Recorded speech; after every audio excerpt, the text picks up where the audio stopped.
How difficult is the property purchase process in the US?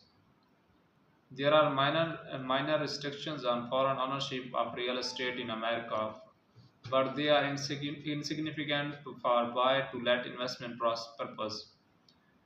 At the federal level, there are only a few restrictions on non-residential aliens owning or investing in real property. Agriculture Foreign Investment Disclosure Act of 1978, the International Investment Survey Act of 1976, the Foreign Investment in Real Property Tax Act of 1970. For practical purposes, these restrictions are unimportant.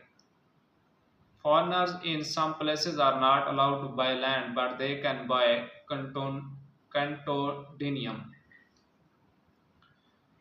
Specific process vary from state to state as well as between countries and cities.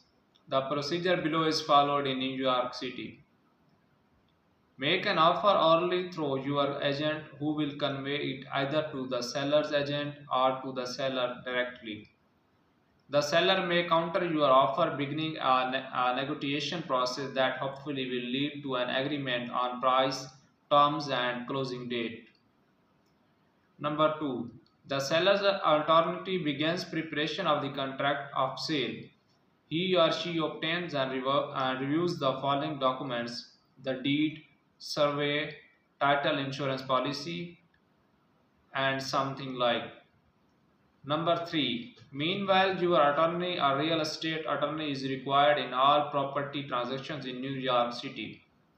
Examines the financial condition of the person where you want to buy.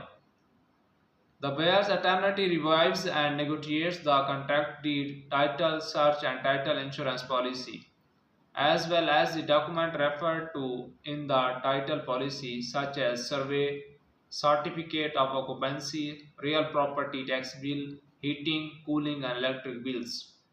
Number 5. After your attorney includes that the financial condition is satisfactory, that by laws of the building of acceptance to you, and that the contract of sale is also acceptable, he will allow you to sign in the contract. You will then usually be required to present a deposit of 10% of the purchase price. Number 6. You will then receive from your real estate agent the board requirements and application materials. The sale is conditional upon the board of managers waiver of the right of first refusal approving unless you are purchasing directly from the developer. Number 7. Your application will be reviewed and if all required materials are included and in order, an approval is typically granted, after which you can proceed with the closing ceremonies. Number 8. Closing practices are dedicated by custom and vary from region to region. Generally, all necessary parties are present, their identity is verified, the documents are finalized, financial calculations and adjustments are reviewed, and documents, money, and information are exchanged. The closing usually takes place at the office of the seller's attorney, but occasionally at the office of the lender's counsel. And number 9. In order to protect a purchaser or lender from third-party rights over the real estate, it is advisable to instruct your lawyer to record the relevant documents by filling in a public recording office, usually a country office.